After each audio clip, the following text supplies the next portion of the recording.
Once upon a time in the rural countryside of Pennsylvania, there was a little boy named Milton Hershey, the boy who would later become known as the King of American Chocolate.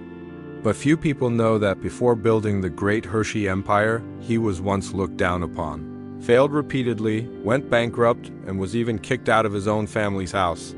This is not just the story of a world-famous chocolate brand, but a deeply inspiring and magical journey of rising from adversity. Milton Hershey was born on September 13, 1857, in Derry Township, Pennsylvania, USA. His family were poor farmers, often living hand-to-mouth. His father, Henry Hershey, was a dreamer who constantly chased failed business ideas, from drilling oil to farming ventures to trading. All of them ended in failure, dragging the family deeper into poverty. When Milton was just 4 years old, his little sister died from scarlet fever. This tragedy awakened in the young boy a burning desire to change his destiny. At the age of 10, he dropped out of school and began his journey to earn a living, with one goal in mind: to lift his mother out of poverty. Milton first learned the printing trade, but only after a few months. He intentionally broke the printing machine and was fired. Luckily, his mother and aunt helped him get a job at a local candy shop owned by Joseph Royer. At the shop, Milton started with washing dishes, serving customers, and delivering sweets. But his mother knew that if her son wanted to change his life, he had to master the craft of candy making. She personally paid the shop owner to teach Milton how to make candy.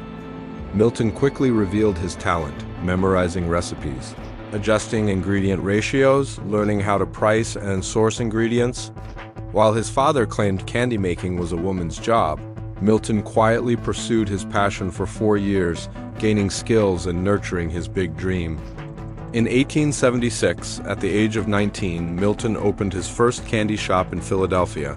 Just in time for the World's Fair, he cleverly used the scent from his basement kitchen to attract customers and achieved initial success. But when the fair ended and an economic depression hit, sugar prices soared and his shop collapsed.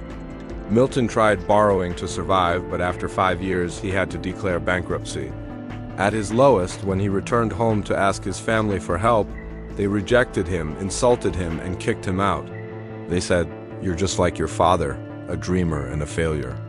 Still not giving up, Milton followed his father to Colorado during the Silver Rush. But by the time they arrived, the opportunity was already gone. Refusing to waste time, Milton found work at a Denver candy shop that used fresh milk to make caramels, an innovative method at the time. He learned how to make long-lasting, soft, sweet caramels. After a year, Milton left Denver, taking the secret formula with him, determined to conquer New York City. Thanks to his Aunt Mattie, he borrowed money to open a second shop. Initially, it did well with his Denver-style caramels, but due to rapid expansion, fierce competition, and poor investments, Milton once again went bankrupt in 1886. Despite failing twice, Milton refused to give up. Returning to Lancaster, he borrowed money from a former accountant, William Lebkaker, to try again. Using his milk-based caramel recipe, he began selling from a handheld basket on the street. Then came the turning point. A British importer discovered that his caramels stayed fresh for weeks while remaining soft and flavorful. The importer placed a huge order to ship to England. Milton couldn't afford production and shipping, so he went to the bank. Initially rejected, one bank officer was so moved he personally loaned Milton the money. The order arrived safely. Milton received a large payment, worth about $65,000 today. From this success, the Lancaster Caramel Company was born, launching Milton Hershey's name into the American candy industry. In 1893, at the Chicago World's Fair, Milton witnessed German chocolate-making machinery. At the time, chocolate was a luxury for the elite.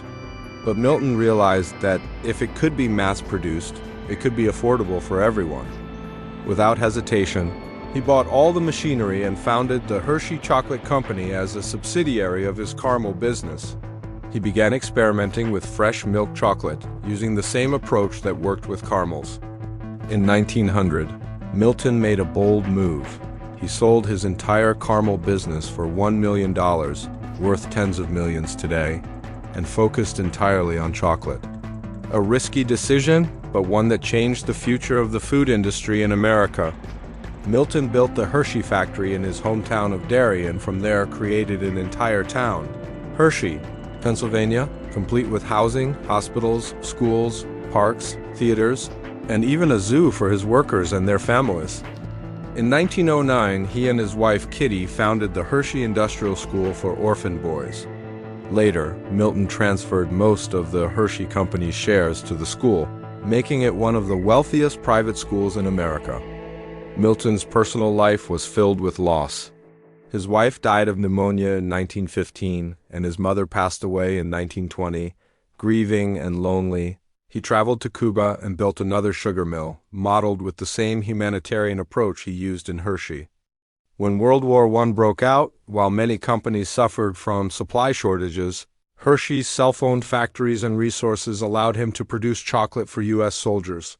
The Hershey brand quickly spread globally. By 1929, the company's revenue surpassed $41 million, a colossal figure for the time.